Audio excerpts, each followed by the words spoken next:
This is the Reviewing Network Live, a weekly stream of consciousness recording session where I sit back with you folks out there, talk about some of the big news stories from the past week, and some other things I found that might be of amusement to you out there. I think you might get a kick out of it. Now, these are more like audio podcasts and are much longer than my usual videos and are also, for the most part, unedited and will contain some foul language. So, if you're easily offended by that, I advise you to maybe step back a bit, maybe go somewhere else. But hey, if you're up to the challenge, sit back, relax, and enjoy the show. Thanks.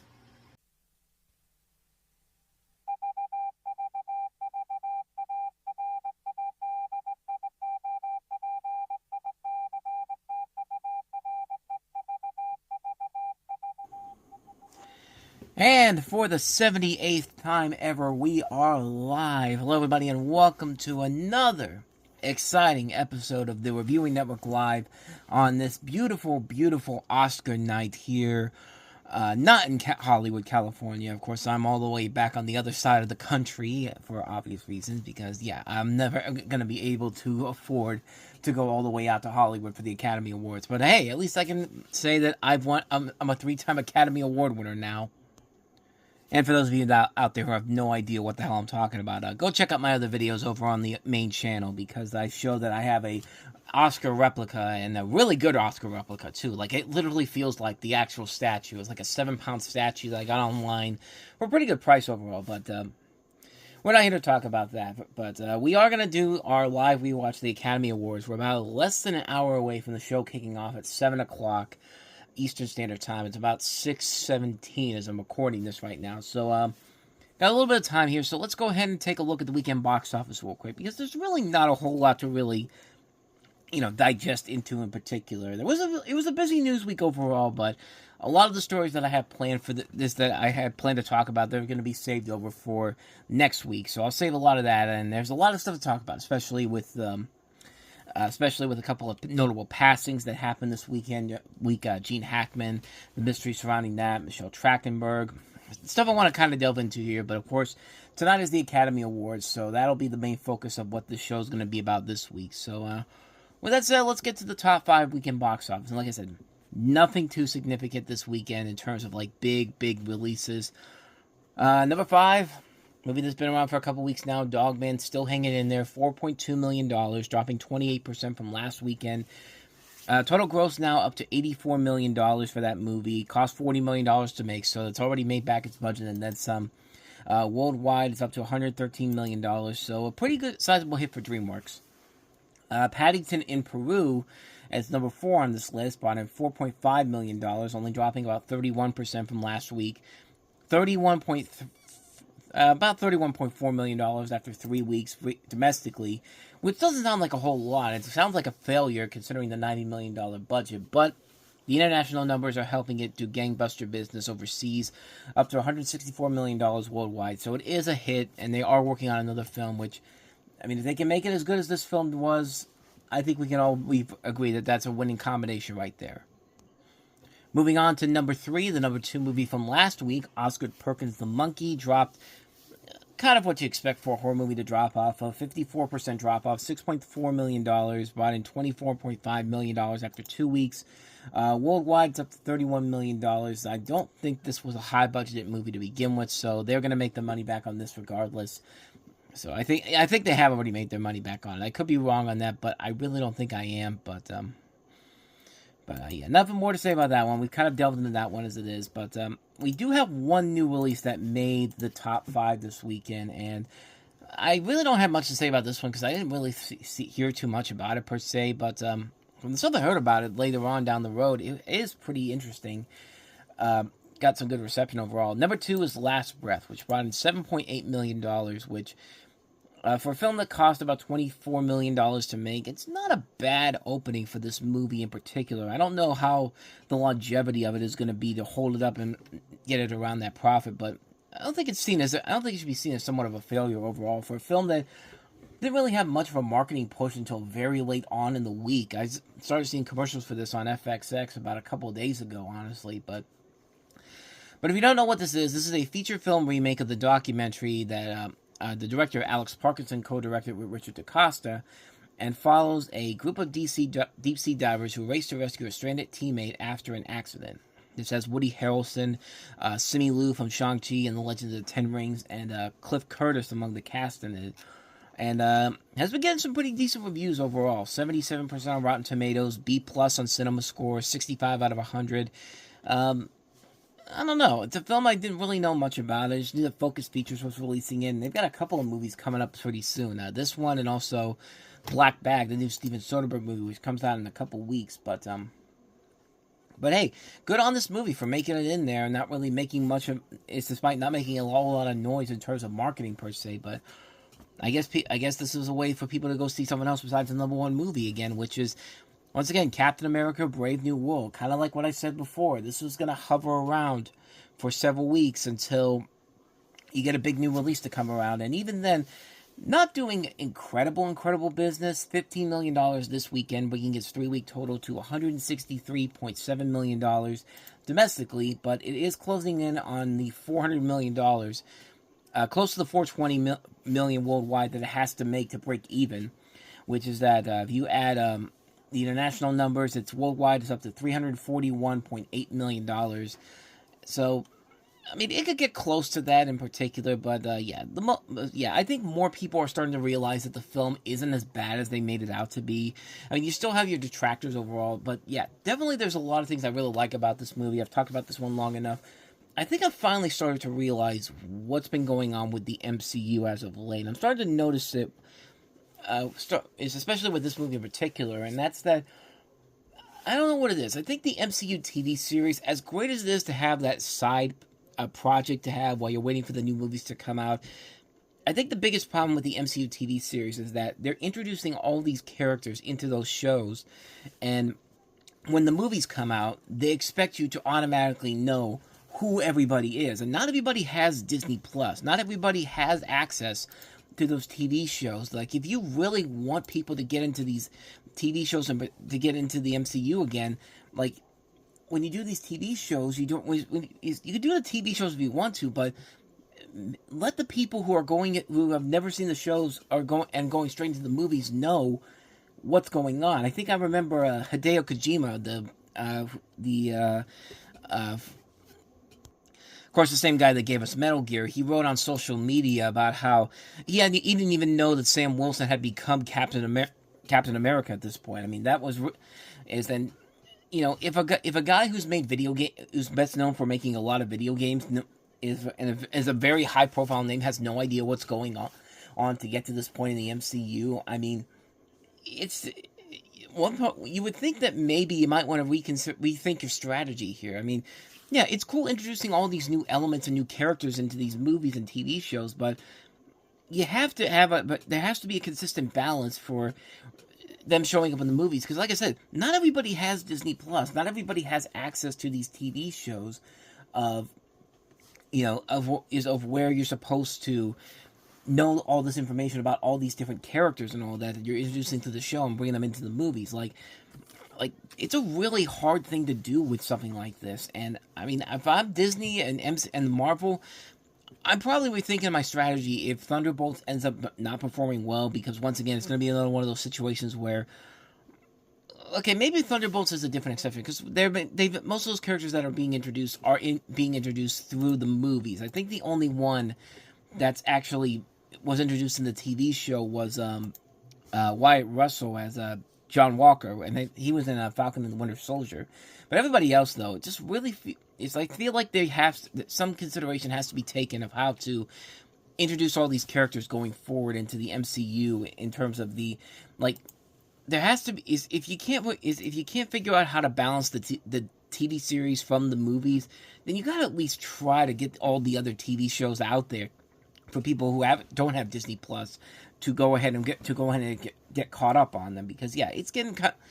I think that's the reason why the MCU has really been lacking as of late. That's my personal thinking behind it, but like I said, there's things I liked about Brave New World a lot. When it's a political thriller in the style of The Manchurian Candidate, I think it works, but when it's trying to be a Marvel movie, it really kind of falters when it is in a bad place. And this was really its last weekend it's got, because now you got Mickey 17 coming out next week, which I'll have a review for that coming up in a couple of weeks. I didn't realize that the main reason why I'm holding it off is because I already had plans to do a worst of the decade so far, and I just had no idea. I had no idea this was even coming out this week. I thought it was still coming out in April, but yeah, that's why I'm holding off on the review for that for now, because I've already got the plans for the next episode, for the next episode to talk about the movies coming up. So I'm gonna hold off on the Mickey 17 review until the weekend of the 21st.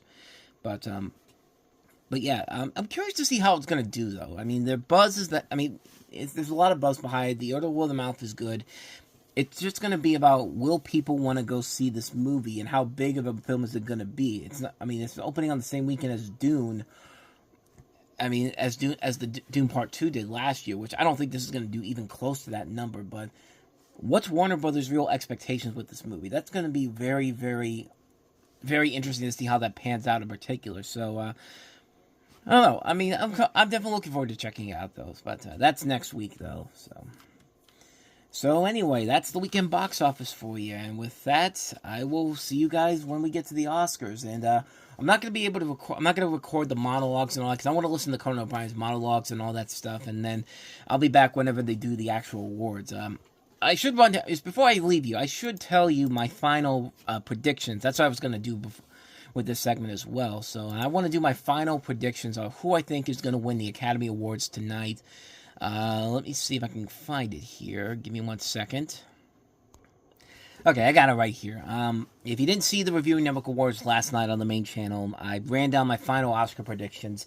And if you didn't see them, here they are right here. So for Best Picture, I have Anora. Best Director, Sean Baker for Anora. Best Actor, Timothée Chalamet for A Complete Unknown. Best Actress, Demi Moore for The Substance. Best Supporting Actor, Kieran Culkin for Real Pain. Best Supporting Actress, Zoe Saldana for Emilia Perez. Best Original Screenplay, A Real Pain. Best Adapted Screenplay, Conclave. Best Animated Feature, The Wild Robot. Best Costume Design, Nosferatu. Best Makeup and Hairstyling, Nosferatu. Best Cinematography, Nosferatu. Best Production Design, Wicked. Best Sound, Dune Part 2. Best Original Song, Never Too Late. Elton John, Never Too Late. Best Original Score, The Wild Robot. Best Animated Short, Beautiful Men. Best Live Action Short, The Men Who Could Not Remain Silent. Best Documentary Short, Incident. Best Documentary Feature Film, Sugarcane. Best International Feature Film, Emilia Perez. Best Film Editing, Anora. And Best Visual Effects, Dune Part 2. So, there are my predictions, and I will see you guys when we get to the first Oscar of the evening. So far, the Oscars are off to a pretty good start. You got a great opening number with Cynthia Erivo and Ariana Grande, and then Conan O'Brien with a really good monologue. Off to a really good start so far. They're right now doing Best Supporting Actor. Robert Downey Jr. talking about the actors nominated. We're about to find out who's going to win Best Supporting Actor. I had Kieran Culkin for Real Pain. He's the front runner, so we'll see. In the Brutalist. It was unrecognizable, dude. Brilliant. See, Jeremy Strong, to me, that was... If you watched the Reviewing Network Awards yesterday, that was... Oh, never mind. Wait, looks like he was about to open it. Let's see. Pucker up, gentlemen. And the Oscar goes to Kieran Culkin. Yep. That was the front runner, Kieran Culkin.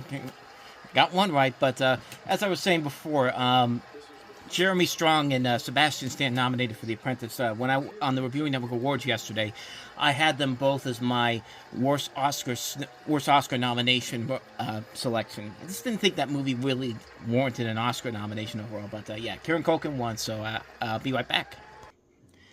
Sorry, I was getting my dinner when that was happening, but yeah, that was a very, very interesting, fun little speech by Kieran Culkin. Basically shunning his wife for about having. From what I remember hearing from that I saw from it, was like him basically shading his wife for not having kids or something like that. I'd have to watch it again, but hey, you know what? You go from playing a kid who wets the bed all the time to winning an Academy Award. Yeah, so that's what life comes at. That's crazy how life works sometimes, I guess. But not really much of a shocker at all. I think Kieran Culkin was considered to be the front runner, no question about that one. But I don't even know who would have been close. Maybe Guy Pearce because he hadn't won. Like I feel like John Lithgow should have gotten the nomination. I just love the bit that they've been doing with him all night long. Like the whole thing about in the monologue, Conan was just like, for you people who are going to make speeches, if you go on too long, we're going to have John Lithgow looking disappointed at you. And this somebody get that guy an Oscar, man. He should have been nominated for Conclave, honestly. That's somebody who I would have put in the place of Jeremy Strong for The Apprentice. But anyway, I'm 1 for 1 so far, and looks like maybe Best Animated Features coming up next. They went to commercials, so I'll be back after the break. Alright, back, and I'm just realizing that's Nick Offerman doing the announcements of who's coming out. But that's pretty interesting. I would have thought maybe they would have gotten Andy Richter back. But anyway, we got Andrew Garfield and Goldie Hawn, and wow, Goldie Hawn looks very, very different than what I'm used to seeing her. But I mean, regardless, she still looks beautiful. But yeah, her face definitely looks a lot different than you would expect from her. Like a character from the First Wives Club who got so much Botox. Like, it actually looked like that's what Goldie Hawn did in real life, but...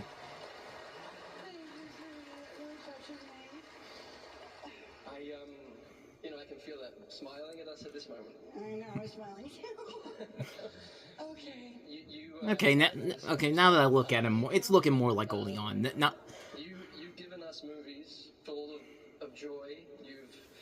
You've lifted our spirits, and you've made us feel that all was right with the world over and over and over again. Oh, thank you. I just loved it. I was so lucky making movies in this amazing Hollywood and making people laugh. And this is actually a nice thing that they're doing here. I like this. In the meantime, okay, sweetheart, can you read that? I can't read it. I'm completely blind. Okay. I am. You have the cataract. Okay, I got you. Yeah. Oh. Okay, so this is what the magic of storytelling can do. So this is Best Animated Feature Film. I'm saying The Wild Robot. Some people are saying Flow, maybe Inside Out too, but I'm saying Wild Robot. They do it in spades, don't they? Yeah. To all the nominees, thank you all. And I love how they're completely standing behind the one nominee you probably don't know about, which I can't even remember, but. Flow looks pretty cool though. It's a movie I've been wanting to check out. Reminds me of that video game. What is it? Stray, I think it was. The one where he plays the cat. I'm anxiety. I'm one of Riley's new emotions, and we are just super jazzed to be here. Where can I put my stuff? Memoir of a Snail is what it's called. It's a stop motion movie. No, I'm a snail.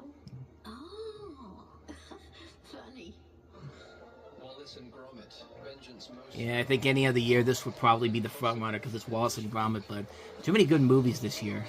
Even though I really like this one, it's definitely going to be on my list of the best movies of this year, 25, since I saw it in 25. Did we get him? Yeah, this is the one I want to win, The Wild Robot. My favorite is a real close tie with Inside Out 2 for my favorite film of the year. You gotta die faster. You gotta die faster. Okay, and the Oscar goes to Flow. I kind of figured that was gonna happen, but that's a bummer.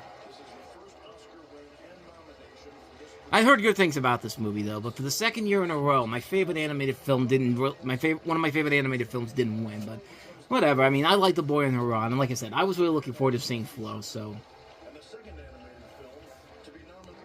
We're moving on to the next one already, Best Animated Short. I think the one I selected was Beautiful. What was it? Beautiful Mind?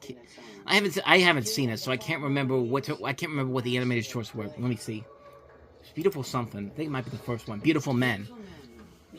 That's the one I picked. I really don't know, but again, stop motion animation.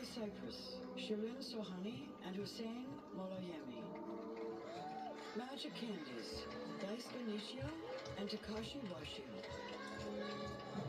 Wonder to Wonder, Nina Guntz, and Stinnett Boskla. They're all stop motion animated, except for this one.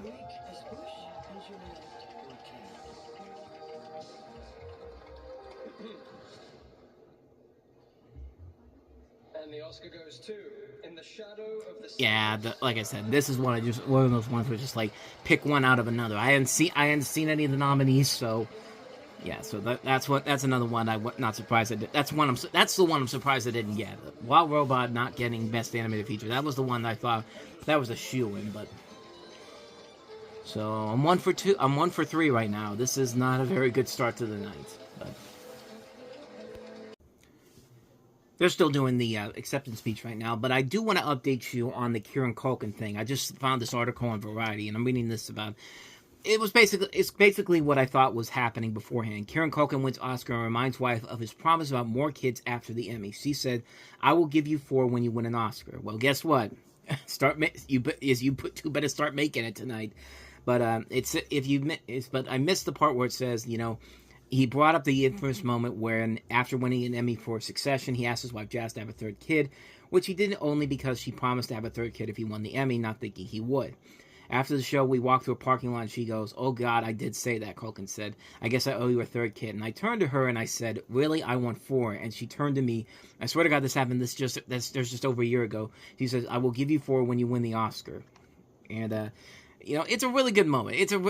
I watched the speech after this, and it's just like, yeah, okay, that's actually much better than I thought it was good.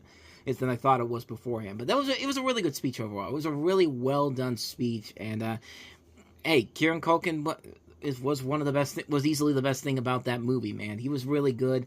He's really evolved into a really good actor over the last couple of years. But so that's one I got. And to think if I'm about the Best Animated Feature thing, yes, I'm a little upset that the Wild Robot didn't win. But like I said, Flow, I've heard so many good things about it. It's a movie I've been wanting to check out for a while now. I just haven't had the time to do it. And yeah, I'm not gonna sit here and pretend like it's a bad movie just because another better movie that I wanted to win beat it. But like I said, I'm gonna try to go check it out at some point. I think it's available on. I don't know how I'm gonna see it. I don't know if it's available online yet, but it does say here on the Wikipedia page that it is coming out on Criterion later in the year. So I'm definitely gonna get my hands on that one, no question about it. But actually, let me see if it's available on streaming, so I know. Maybe it is available on streaming. Maybe you can watch. It's on streaming. It's on HBO. Oh, it's on HBO too. So there are ways to watch it. So yeah, I'm definitely gonna try to check it out at some point this week. But that's what I've been wanting to see. But in terms of the animated short, yeah, not really much of a surprise there overall about what won because, like I said, I really didn't know which one I wanted to win, so I just picked one out of random because I knew nothing about I knew nothing about those shorts at all. So that was just one lucky guess. But 1 for 3 on the day so far. The day's just beginning though, as we've got a 70th anniversary of Disneyland commercial on TV right now. May 16th is when they start doing that, and they go to Dr. Odyssey. So that means we might be getting back to the show in just a little bit here. So I'll be back.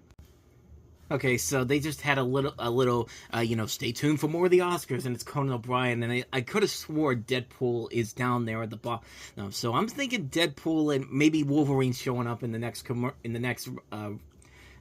next act that they do here, and yeah, that'd be pretty hilarious to see that happen. I mean, that's another one I probably would have replaced the two guys from The Apprentice in with Deadpool and Wolverine. I mean, Ryan Reynolds and Hugh Jackman I thought were very funny in that movie. I think they were the best things about it.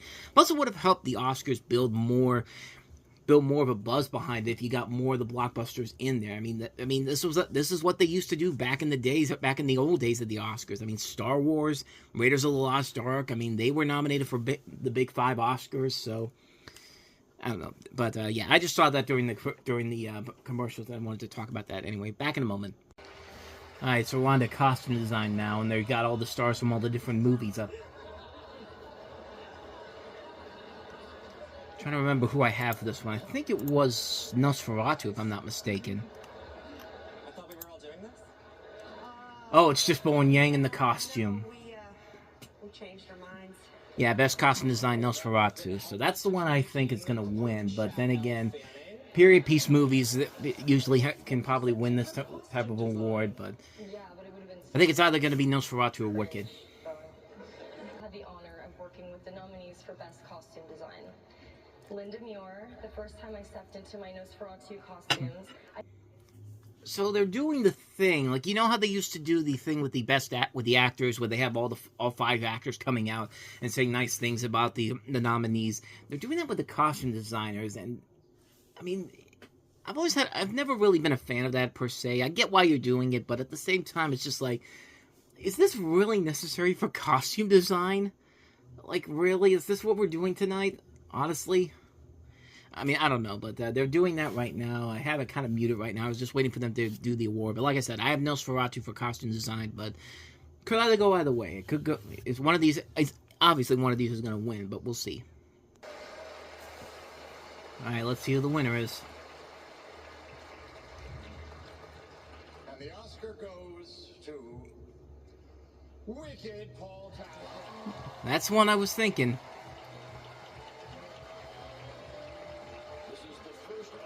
So Wicked gets his first Oscar of the night, so that means I'm 1 for 3 at this point.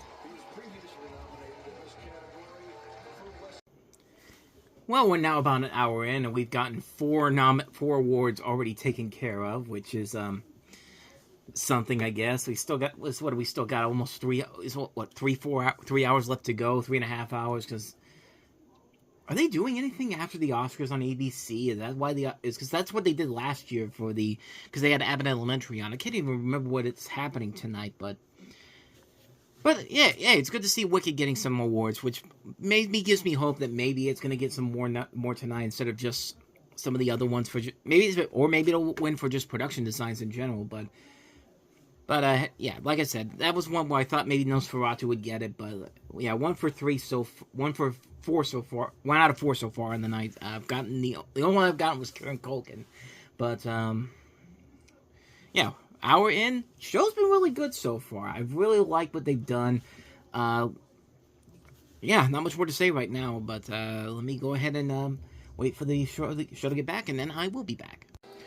Alright, we're back, and showing Dune Part 2 as one of the Best Picture nominees, which I feel bad for Dune Part 2, man. I mean, this is a movie that they're really trying to push as the next Lord of the Rings, like to be the next Academy Award-winning Best Picture, but they keep nominating it, and it doesn't really get any of the other big awards in general, but again, Lord of the Rings didn't really get any of the big awards except for Best Director, and then, of course, it won Best Picture for Return of the King. So, well, I don't know. We'll see what happens with the third one. I don't think it's going to win tonight. It would be nice if nice surprise, but I sincerely doubt it. But hey, we can always hope that Timothée Chalamet wins for Best Actor. And you know what that means? Balls in your court, Estonia. I didn't even hear the first half of that joke, because he said the same thing about, said the same thing about Flo being the first, I didn't know this, the first film from Latvia to win an Academy Award.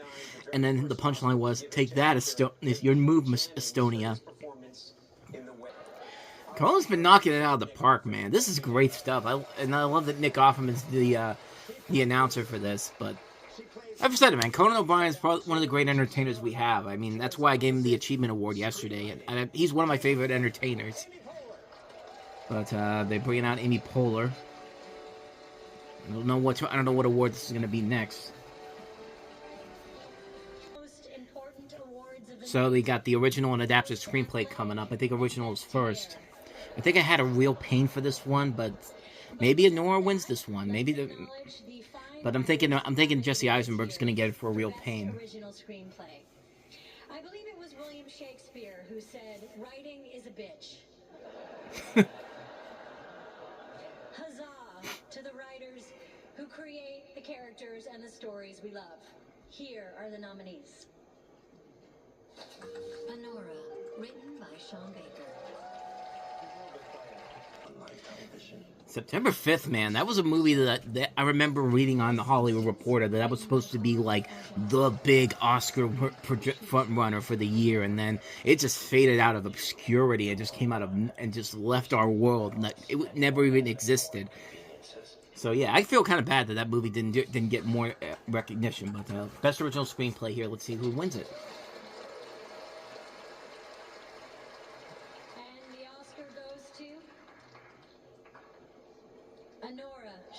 Ooh, okay. That could mean one of two things. One, Anora is going to take the two top awards of the evening, or this is the only award it's going to get tonight. I mean, it definitely could be one of those things. Like, this is the thing. which I'm glad he won. This is a really good script overall, and I really thought that Jesse Eisenberg was gonna get it, but yeah, I'm glad for this. But yeah, it could be one of two things: one, this is the only award it's getting tonight, or two, this means it's gonna be a really good night for Nora when it wins Best Director and Best Picture. But we'll see what happens. It is interesting to see that get Best Original Screenplay. It definitely leads into a lot of ideas of where the night's going to go. So we got Best Adapted Screenplay coming up here. I think I had Conclave as the winner of this one. All around the world. Amazing if you think about it, because we all know how hard it is to find the right adapter. Here. I see what you did there, Amy. I see what you did there. Life hasn't been the same for her since she broke up with Will Arnett, I guess.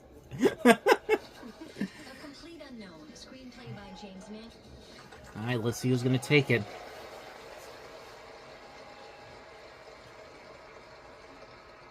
And the Oscar goes to Conclave. Yep, got one. Got that one. So what are we up to now? 2 for 6. 2 for 6, I'm not mistaken. I think I am, but let me see. 2 for 7 so far, so hey, I got another one. So that was one I kind of figured I was going to get. Conclave was going to get that one, but I don't know if I wanted to win Best Picture. When I think of the Best Picture overall, I honestly think of movies that is like, I have a weird thing with the Best Picture winners. Like I don't hate Coda, I don't hate Nomadland or Green Book, but they are just movies that. Well, I don't like Green Book, but Nomadland, Coda, they're not bad movies, but they're not movies that I think of when I think of Best Picture win. Now, when I think of Best Picture winner, I'm thinking of a movie that is really damn good, like an Everything Everywhere All at Once, or an Oppenheimer, or The Shape of Water, like, you know, movies like that. Not a movie like The King's Speech and Green Book. Like, I don't know. I don't know how I'm going to feel if it wins Best Picture tonight. I'm probably not going to be very happy about it, but hey, it'll be better than Amelia Perez winning Best Picture. But yeah, they just went to commercial break again, so getting back in the swing of things. 2 for 7 so far on the night, and see you back at the next break. Well, now I know where Deadpool was, or he was downstairs while I was downstairs getting my dinner, and I completely didn't have it on the television because I just found the video on Deadline Hollywood, which shows it says Conan O'Brien performs "I Won't Waste Time" with a Sandworm from Dune and Dancepool from Deadpool and Wolverine. Hey, check it out! Someone who's not even nominated, Dancing Deadpool! I won't waste time. I won't waste time. I won't waste time. I won't waste time. Yeah, that's me. Yeah, I'm gonna have to watch that after the show is over. Yeah, that's my fault. I should have figured during the opening number that was gonna happen. I mean, Conan O'Brien, man. When you think of a guy that does like old school Music Man type of song numbers, you think of him. I mean, he did it back in The Simpsons, you know. Whenever they did The Simpsons at the Hollywood Bowl and they did the monorail thing, he came out and was Lyle Lanley singing the song, you know, about the monorail. Like, like I said, man, he's a national treasure. Like, protect this man at all costs. But yeah, I just found it online. So anyway, be back in a moment. Alright, makeup and hairstyling. They've got Scarlett Johansson and June Squibb on the screen right now. On the television right now. And I'm actually being played by Bill Skarsgård right now. What? Oh yeah. I mean, half the time you see me in public, it's Bill Skarsgård. Well, I mean, he is a great Pennywise. He was at home with a book right now. But best makeup and hairstyling. I think I actually have Nosferatu for this one here, but I don't know, but I think Wicked's also nominated too. If that's nominated, that's probably gonna win. But I have Nosferatu here. So let's see, best makeup and hairstyling. I mean, the effects on Nosferatu, the work on Nosferatu is really damn good. But then again, yeah, the substance could probably win it too. Yeah, it's tough. This is a really good category. I'm still saying Nosferatu, though. And the Oscar goes to The Substance. The Substance. Like I said, kind of figured that was going to be one.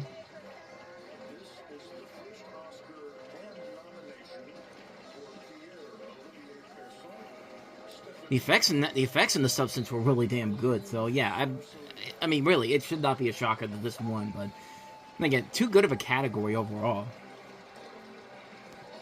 It looks like they're about ready to do the James Bond tribute, which, funny how they're doing this just days after Amazon took over the franchise. So I guess I'll see you after the montage. All right, that was a pretty interesting James Bond tribute that they did. It starts off with Margaret Qualley from The Substance, which, they're not even going to bother to nominate her for Best Supporting Actress. You got to have her show up in something, but hey, maybe she's going to be the next Bond girl. I mean, she definitely stole the show for the little bit that she was in, but I mean, that was overall pretty good so far, but it's just, this has been a really fun show all across the board. I'm looking on Twitter, some of the latest Oscar updates, and the latest one that I found here, which I thought was pretty awesome, was the fact that under every Oscar seat, apparently Conan and his crew put like a big snack box underneath it with like water and pretzels, and there's like a little note here from and I've got the note right here, and it says, Dear star/seat filler, I hope you're enjoying these complimentary snacks. I tried my best to include a gummy, but Disney said that was a hard pass. Have a great night, Conan. It's got a little caricature of Conan O'Brien, which really has not been seen. I don't think I've seen him do this since all the way back in the days of the late night show back in '93, but that's pretty cool. That's pretty awesome. Like, that would be something that's amazing to know that if you got a job as a seat filler and knew that there was something underneath there that was for you and there was something from the host. I mean, I don't know. I think that's pretty awesome overall. But yeah, like I said, this has been a really fun show so far. A little long. Yeah, definitely a little long. I mean, it looks like we're heading over towards maybe almost 4 hours. But then again, I looked up to see what was coming up after this, and yeah. Heaven forbid if we have to delay American Idol doing a half-hour show. Like, why is American Idol the show that has to follow the Academy Awards, honestly? Like, why? Why that? Like, who really cares about American Idol anymore? Again, that's just me, but, I mean, I would rather use it for another one of your comedies, but, it looks like we got a preview for Andor coming up. The new season's coming up, I think, in April, if I'm not mistaken, but I really liked Andor. I liked the first season a lot, and it's definitely one of the better Star Wars shows that they've done, and, yeah, they've got the trailer playing on TV right now. I didn't watch the trailer online yet, but yeah, this definitely looks like it could be pretty good. Like I said, I've been a fan of Star Wars under Disney. April 22nd is when it's coming out, but anyway, when they get back to the Oscars, I'll get back to you. I think they're going to do Best Supporting Actress next. Had a really good commercial for Conan O'Brien's plan for a streaming service called A Building for Movies called Cinema Streams, which was really good. It's very weird that they're doing that. Daryl Hannah's coming out here for brought out here for the 20th anniversary of Kill Bill Volume 2. Again, Daryl Hannah's not looking too bad herself, but this feels really weird though. But so, what award do we have here coming up? I really don't think it's Best Supporting Actress. I think this is production design because they're talking about like the way the sets look and all that. Who shape the stories we tell. Here are the nominees for achievement in film editing. Film editing, okay. I had a Nora for this one. And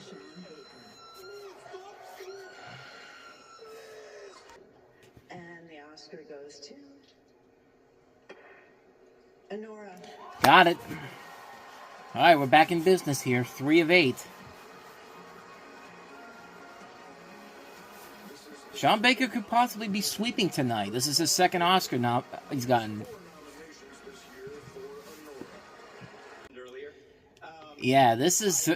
I'm looking at the Oscars that they're holding. Like I said before, I just got a replica Oscar from Macari, and it literally feels like the real thing. And you could see on TV, like I'm watching on TV to see how these people hold these awards, and yeah, it really does feel like it's extremely heavy. And I think I got a pretty good replica over here.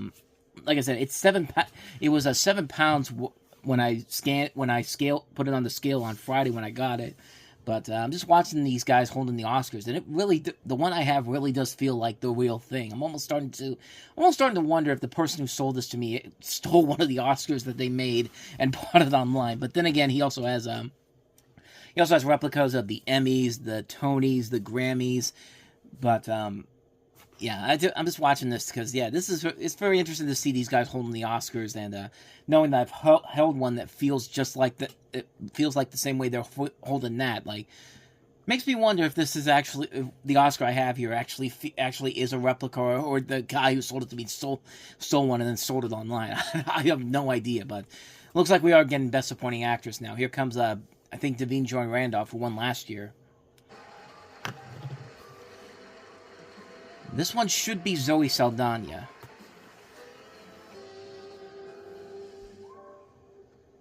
Good evening. It is a privilege to be standing here celebrating these. Okay, so they're doing the thing where they compliment the nominees, but instead of it being 5 people, the five previous winners doing it, it's now just the one person who won the year before in the specific category doing it. But I mean, not a bad concept overall. And like I said, for actors, this makes sense. To do it for costume designers, though, that seems like a bit much. But anyway, let me go ahead and continue listening to this, and then I'll come back on when they announce the winner. Alright, here we go. Best Supporting Actress. 5 breathtaking performances, 5 brilliant women. Each one of them so deserving. And the Oscar goes to Zoe Saldana. Yep. So now Gamora has an Academy Award. So I guess that makes her now the 3rd MCU cast member to have an Oscar now. Because it's her, Brie Larson, and Robert Downey Jr. I don't know if I'm missing anybody else, but in the main cast as a whole of like the MCU actors, I know there's nominees like Jeremy Renner, Mark Ruffalo. You know, Jake Gyllenhaal, I think, was nominated too. Thank you to the Academy for... I'm glad she won. Like I said, Amelia Perez is a bad movie, but she's the one thing about this movie that was salvageable. And, like, she's always been a great actress. I've always been a fan of hers. I've always been liked her work ever since I saw her back in movies like The Terminal and Guess Who. And, you know, of course, now she's in the Guardians of the Galaxy. And now, of course, she's in the Guardians of the Galaxy. So yeah, this is not really much of a shocker at all. And if anything's going to win for Amelia Perez, it's got to be her. So I'm glad she won. I'm really glad she won.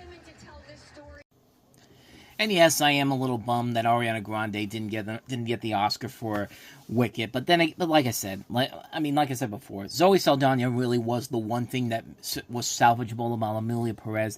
And she definitely deserved to win. I thought she was the best thing about that. She was easily the best thing about that movie. So it's not.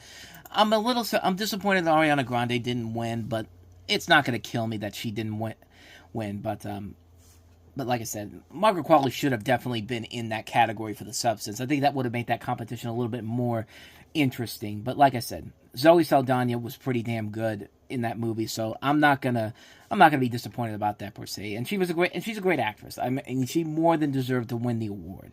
So anyway, they've just gone on to a commercial break. It looks like we're gonna get Best Original Song in just a little bit here, but so we're about almost 2 hours into the show. Let's see how I'm doing so far with my predictions. I got the actors so far, Kieran Culkin and Zoe Saldana. I got Conclave. I didn't get a Real Pain for a screenplay, or The Wild Robot, or for animated feature. I'm trying to see here. I think I'm 4 for 9. I think 4 for 9. Yeah, I think I'm 4 for 9 because I got. Actually, no, Kieran Culkin, Zoe Saldana. I predicted Conclave for adapted screenplay, and I got Honor for film editing. So I think I am 4 for 9 so far. So I am slowly but surely making my way back in this one. But original song, I think I'm not going to get. I think it's going to go to Amelia Perez, but I have Elton John, It's Never Too Late. But then again, we'll see what happens here. But let's see what they do with the original song next, as they're still in commercial, and I will be back. I don't know why, but Ben Stiller, every time he comes to the Oscars, there's always got to be this really great comedy bit, and this is really good. They're doing production design, so for this one, I think I have Wicked.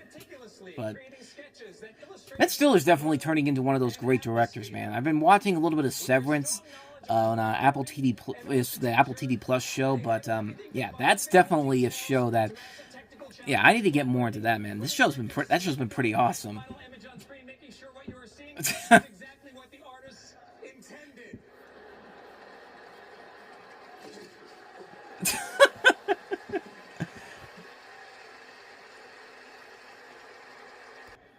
So, like I said, I have production design for Wicked, but we'll see.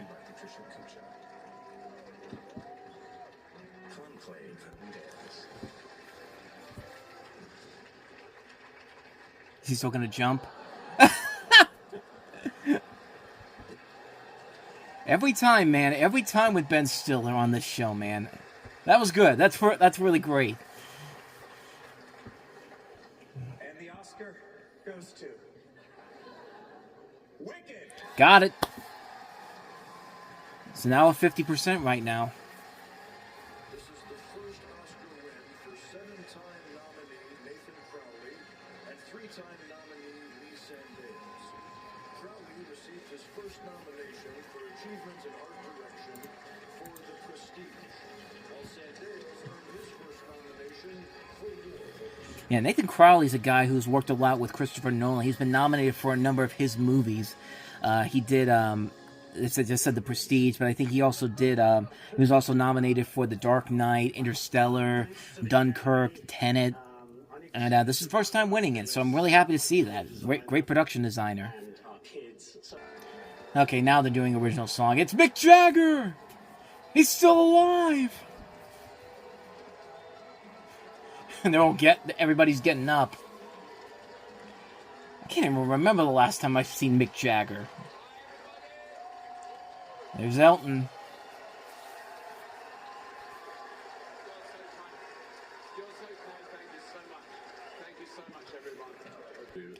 So like I said before, best original song I have, Never Too Late, from the Elton John movie Never Too Late. I want that one to win, but I think it's probably more than likely going to be Amelia Perez, maybe. Diane Warren's one of those songwriters that's been nominated so many times, and she's never won for some of the most generic songs. It'd be crazy if she ends up winning for of all things, a Tyler Perry movie. In fact, it would be weird if this won, because I think this is a Tyler Perry movie, if I'm not mistaken. But then again, it'd be cool to see her win another Oscar.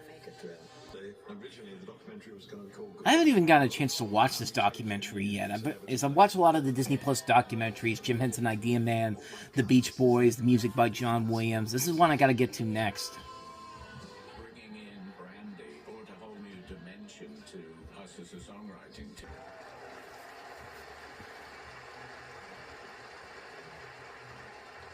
And the Oscar goes to El Mal. Even he was disgusted by that. It's just like, what? Like, he had this look on his face like, oh, wow. But Amelia Perez.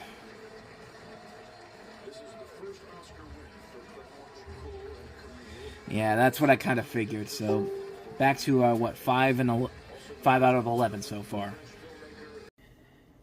Alright, as I'm watching the commercial break right now, I've thought of something.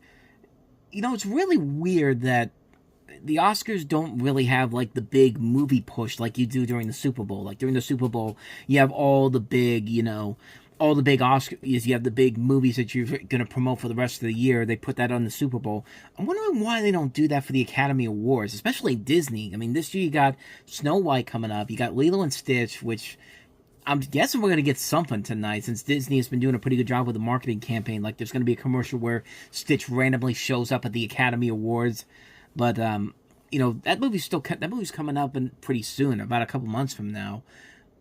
I'm kind of curious why Disney doesn't push for more movie previews during the Oscars. I mean, I think that's a really weird thing to do. Like, it's a show that's literally dedicated to motion pictures. I mean, you want to promote your motion pictures in general. Not to say you're going to win these, but still. I don't know, just a thought on that one. But anyway, back to I'll be back in a moment. Conan O'Brien's been killing it, man. I mean, this has been really funny. Starts off with the Kendrick Lamar joke, and then you got to have the sandworm from Dune show up again. I mean, he literally says when you spend a lot of money on that, you got to do it twice. And the way they used it is very well done. So I guess this is documentary short film. Again, kind of like with the best animated short, I really had no idea which one to pick, so I just went with Incident because I've never seen any of the documentary shorts. I have no idea what ends up what's going to end up winning. So let's see.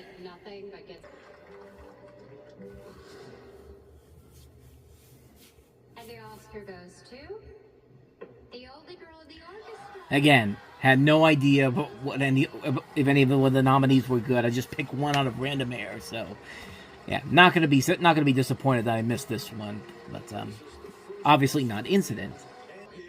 And documentary feature, which I went with Sugar Cane again, a movie that I had not seen any of the nominees.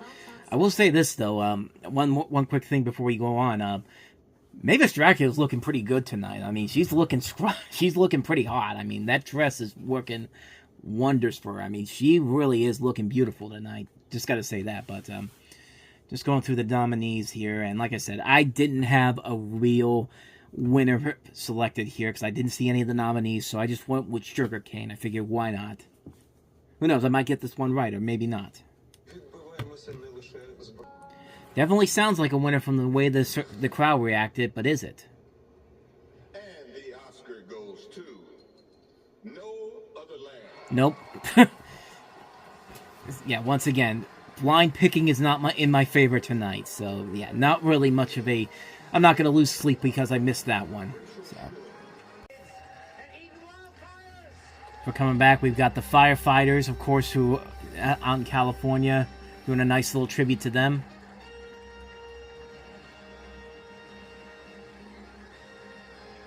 I was wondering who was that coming out of the...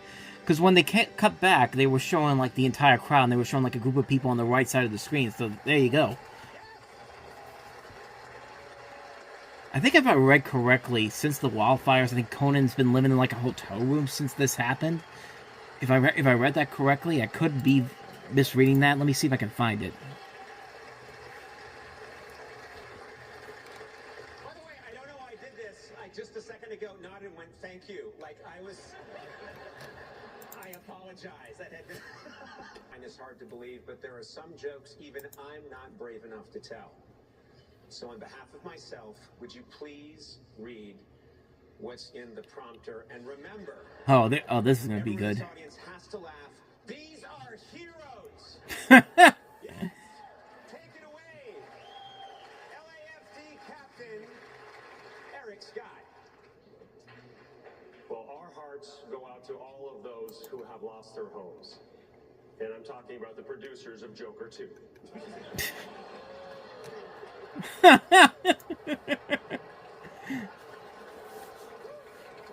best delivery of the night. All right. Next up, Los Angeles Fire Department pilot Jonas Johnson. To play Bob Dylan, Timothy Chalamet learned how to sing. In fact, his singing was so good, he almost lost the part. Yeah, that one wasn't quite as good, but I did find the story here, and it's pretty interesting. It says basically a tweet right here. It says Conan O'Brien helped bury both of his parents, and then his home was evacuated during the LA fires. He has now been living in a hotel. Tonight he hosts the Oscars for the first time, saying, and I quote, "That was the only way I could get invited." I mean, that's a pretty intense story. That's pretty intense when you think about it. But there was another part of the story where it was like a full page of something, but I can't find it. But if I can find it before the night's over, I'll definitely bring it back up here. But that's pretty cool that they brought the firefighters out there to do some of those jokes. That's pretty amazing. Please welcome Miles Teller and Miley Cyrus. What a weird pairing that is, Miles Teller and Miley Cyrus.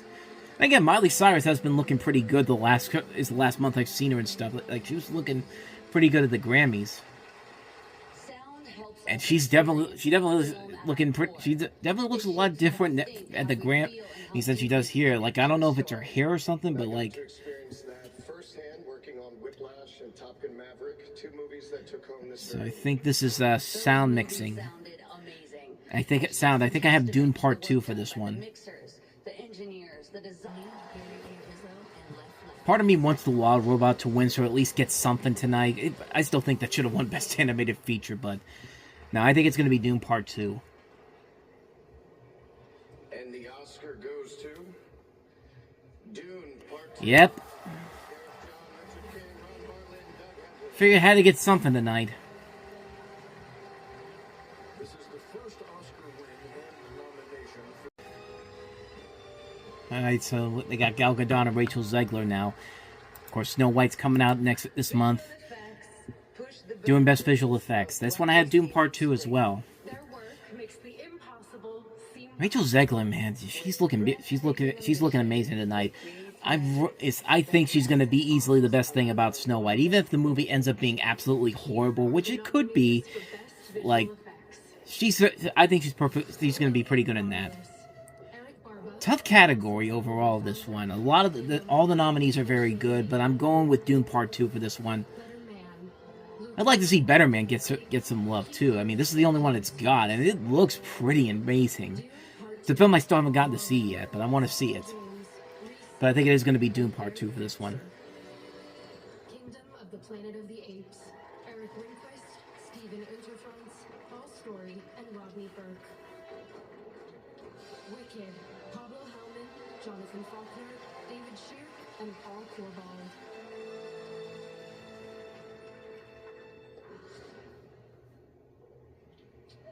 And the Oscar goes to Dune Part 2. Got that one. Getting back on track here so far. I'm glad to see Dune's getting some love here tonight. It looked like it was not going to get a whole lot, but I was lucky to get the last two, Best Sound and Best Visual Effects. So, like I said, very, very tough category. All 5 of the nominated visual effects choices were very, very good. Man, they are not letting the people from Dune get out there and speak, man, because they cut off the dude from the third guy for Best Sound, and then for Best Visual Effects, the guy just started his speech, and he barely had any time to get going. Like, they did not want Dune Part 2 to get any mentions at all in this. Like, my God. But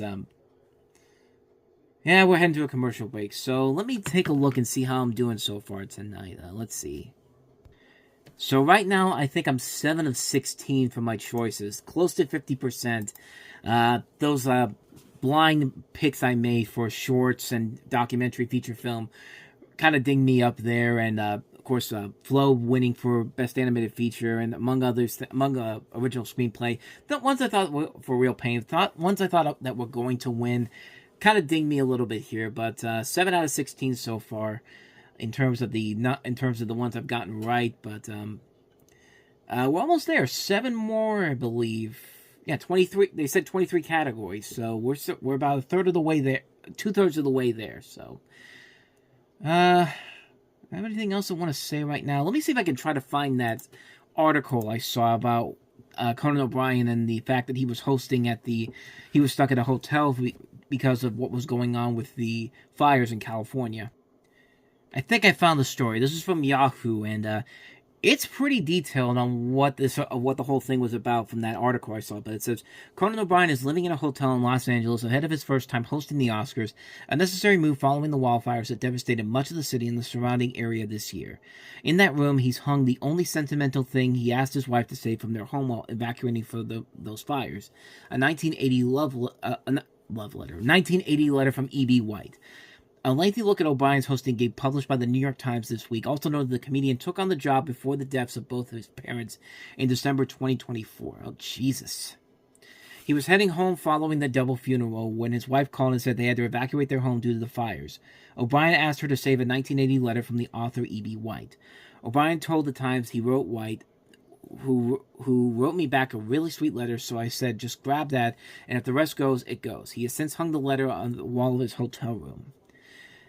So, yeah, this is a pretty interesting interview overall. Interesting story going on with Conan O'Brien as a whole. And I mean, once again, man, I talked about it before when I did the Tonight Show documentary, and yesterday when I did the Reviewing Network Awards.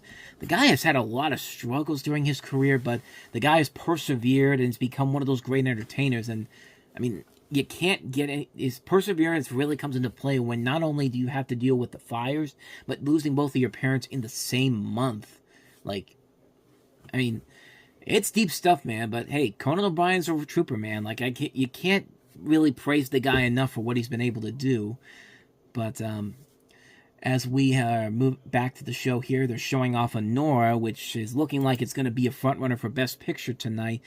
But something interesting I found out, nobody has ever won 4 Academy Awards for the same movie ever. And Sean Baker right now, if he finds a way to win Best Director and Best Picture, he could be the first one to do it. So let's see what we got here. We got Ana de Armas, and I can't remember who the other I don't know who the other person is. So let me go back to the show, and I'll come back.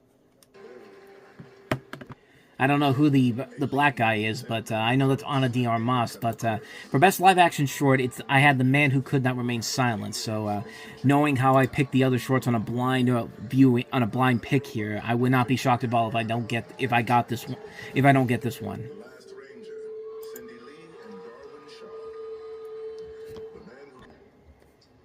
I'm not a robot. Didn't get that one, but that's Sterling K. Brown, by the way. That's Sterling K. Brown. Yeah, not a shocker at all. I didn't get that one either.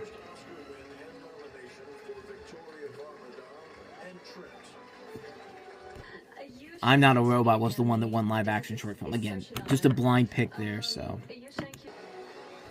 Got Morgan Freeman. I think they're about to do the In Memoriam segment, I think, but I'll see what happens after the break. Yep, definitely the In Memoriam segment, because they're talking about Gene Hackman.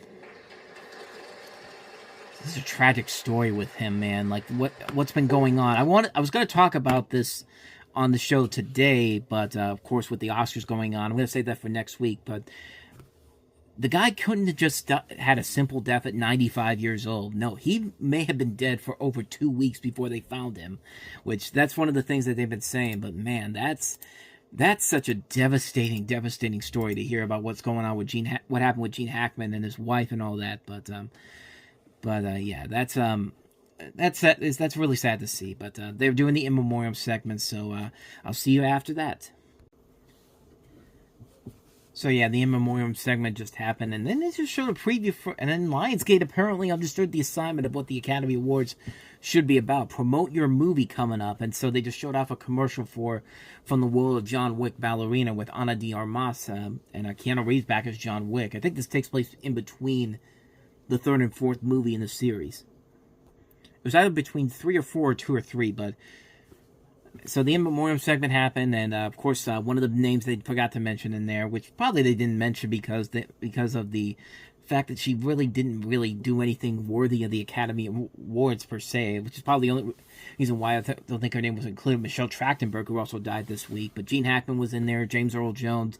I was really wondering where James Earl Jones was, because I could have sworn he died within the last year, but then again, they have all the In Memoriams online now, so maybe it's on there. I haven't gotten to check it yet, but weird music choice too. Like the music was that's like music that you hear online in like comedy sketches and all that. It just feels really odd to put those in there, but I don't know. But yeah, it's interesting. Good to see the names get mentioned there. But anyway, I'll be back.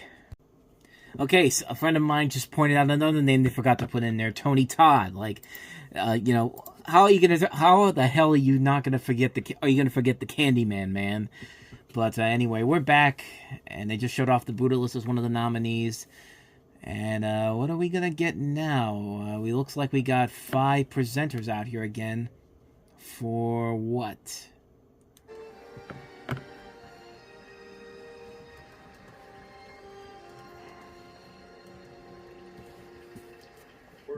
To present the award for cinematography. Cinematography, okay.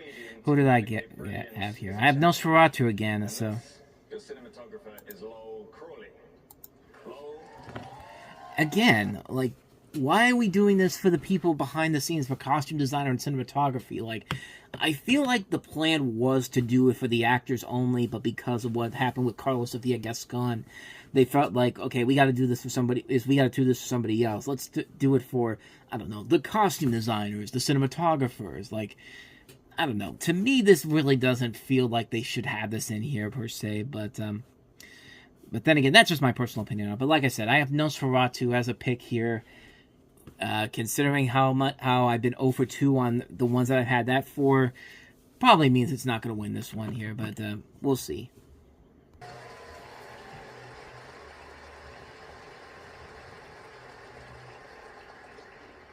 And the Oscar goes to The Brutalist. Didn't get that one. Hey, The Brutalist got something. Cinematography was pretty good in the stuff, little bits I've seen from The Brutalist, so. So now I think I'm 7 for 17 now. Alright, so next up is Best International Feature Film, and I'm guessing this is going to be Emilia Perez.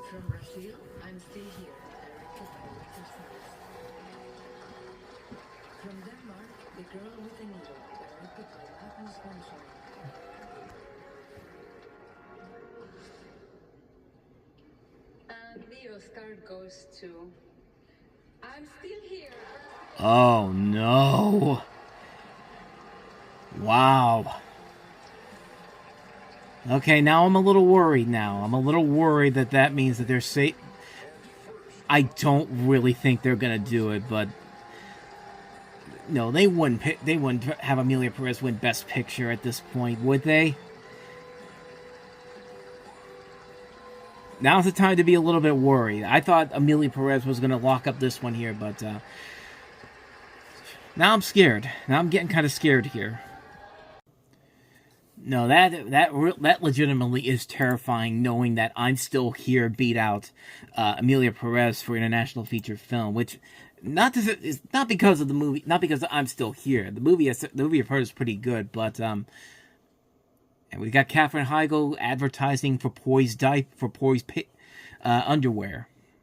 I'm just looking at it at the corner of my eye. It's a very weird commercial. I have the sound off right now, but like I said, I'm not upset that I'm Still Here won for Best International Feature Film. What I'm scared now is that I'm legitimately scared that Emilia Perez has a chance to win Best Picture after all of this, and if that happens, man, that I don't know. That's going to open up a really bad case of something that I just don't feel like I want to open up, because yeah, that would be 100% devastating. So anyway, moving on. Speaking of things that kind of are scary, the names that were not mentioned during the In Memoriam segment, TD Line just put out a page here, a story about this, and one name that I couldn't believe was not in there, Shannon Doherty. Shannon Doherty was not in there either. Like, she wasn't in there, John Astin wasn't in there, Martin Mull wasn't in there, Morgan Spurlock, he did Super Size Me, like Linda Lavin wasn't in there. Like, it's incredible that there were so many names there that didn't make the final cut there, and it's just like, what's the point of doing the In Memoriam segment if you're not going to do every single name in the In Memoriam segment? Like, it doesn't really make a whole lot of sense to not have those names in there. Like Tony Todd, like I said before, wasn't in there. Michelle Trachtenberg wasn't in there, but Gene Hackman was in there, even though they both died on the same day, or were officially dead on the same day. But yeah, that makes absolutely no sense whatsoever. Like, there was a lot of segments during the show that you could have easily cut out and added all the names of the people that passed away the last year. Like, just really weird not to include those in there. But anyway, the show is back now, so I will be right back. All right, we got our man Mark Hamill here. Luke Skips, Joker too. A bunch of voices. I suggested they play the theme from Jaws, but what do I know? He looks like he's doing Best Original Score. For Best Original Score, I have The Wild Robot. I mean, it's got to win something, man. I mean, come on. I don't know. Like, it's probably not going to the Wild Robot, but I could dream, damn it. Maybe it's going to go to Wicked, but like I said, I want the Wild Robot to win something, damn it.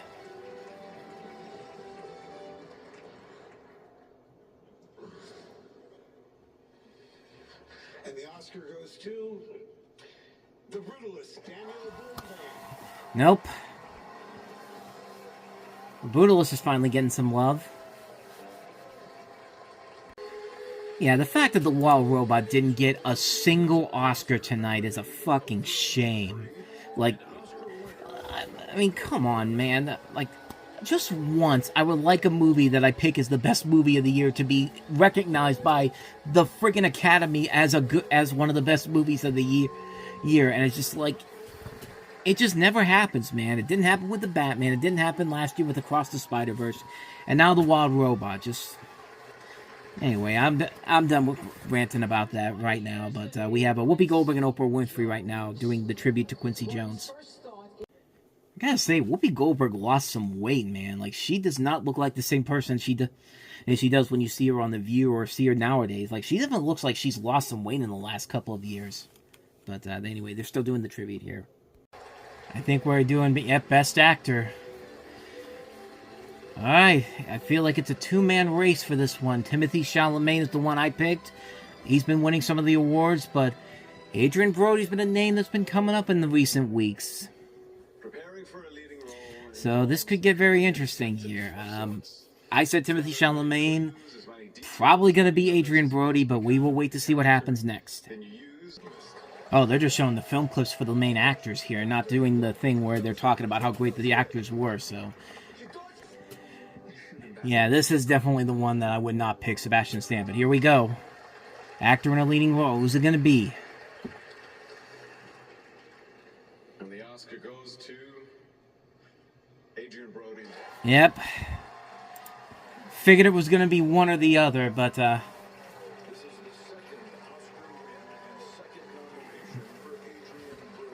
So wait, does that mean he gets to kiss Cillian Murphy next?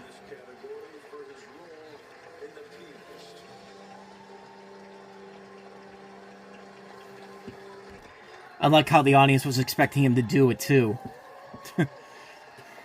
He's a good actor, though. I mean, I wouldn't have selected him for this, but yeah, I kind of figured that he was going to get it. But I mean, what does Timothée Chalamet and Ralph Fiennes have to do to get an Oscar, man? Honestly.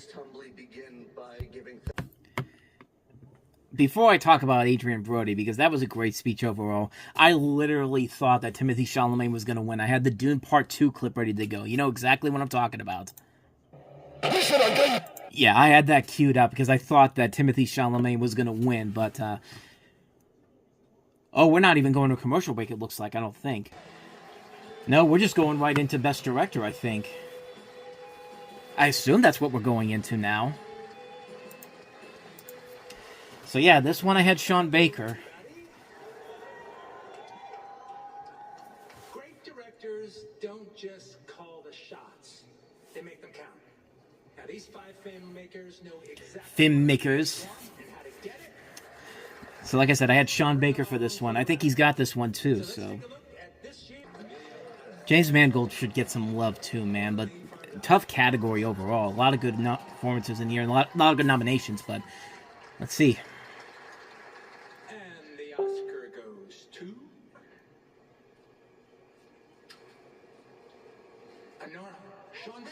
Sean Baker. He's going to probably do it. He's probably going to get 4 Oscars tonight.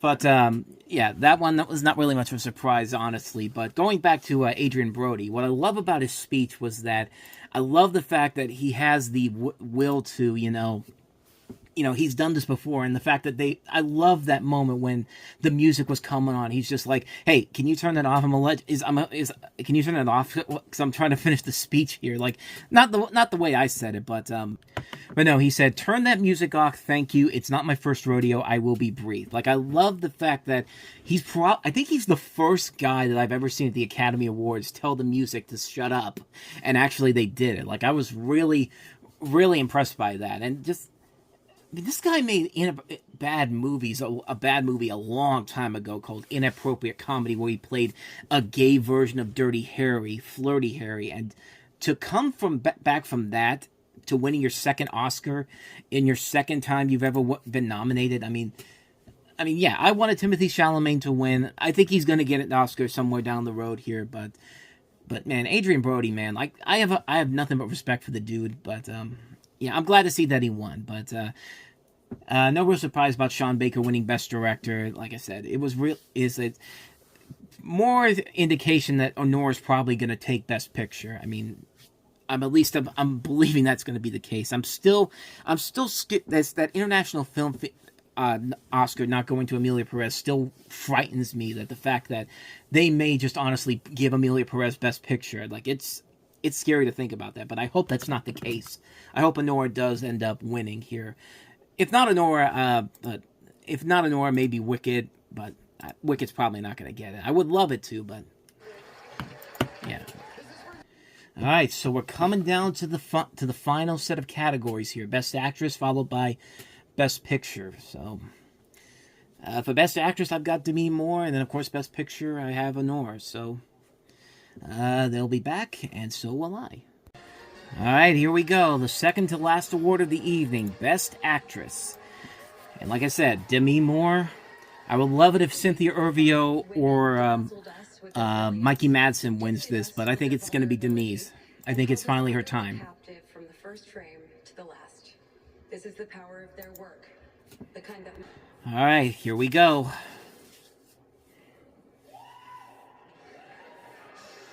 And the Oscar goes to Mikey Madsen. Wow.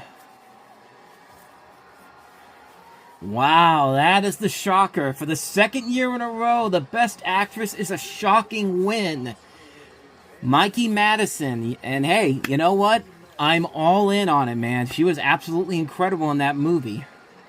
I would have loved it if Demi Moore had gotten it, but I'll take it, man.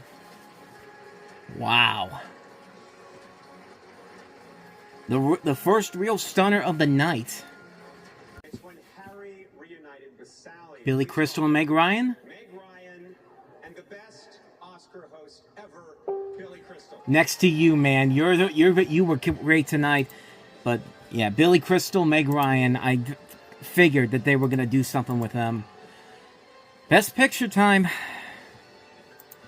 I'm thinking it's going to be Honor, but I'm just absolutely frightened it's going to be Emilia Perez.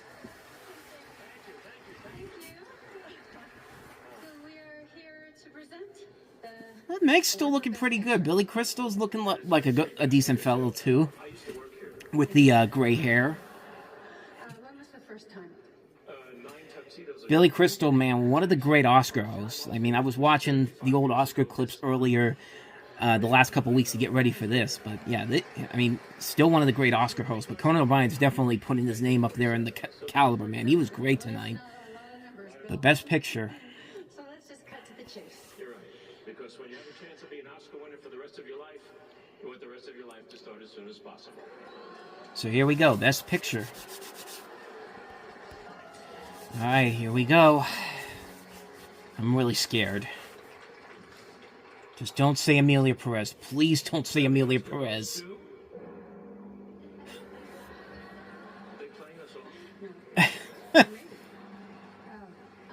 Yes!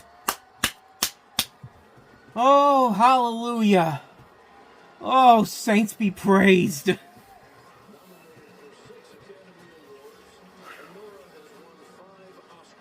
Sean Baker, man, had what a great night for him. What a great night for Mikey Madsen. What a great night for that movie. Just really great movie, man. I am so happy that this won. The Oscars are finally learning, man. They are finally learning.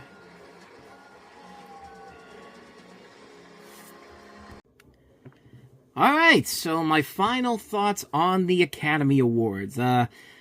I'm very happy. Once again, another very successful show where a really good movie won the Best Picture. Nora swept most of its nominees. 5 out of 6 is not something to shake up, is not something to be mad about by any means necessary. It was a great night for that movie.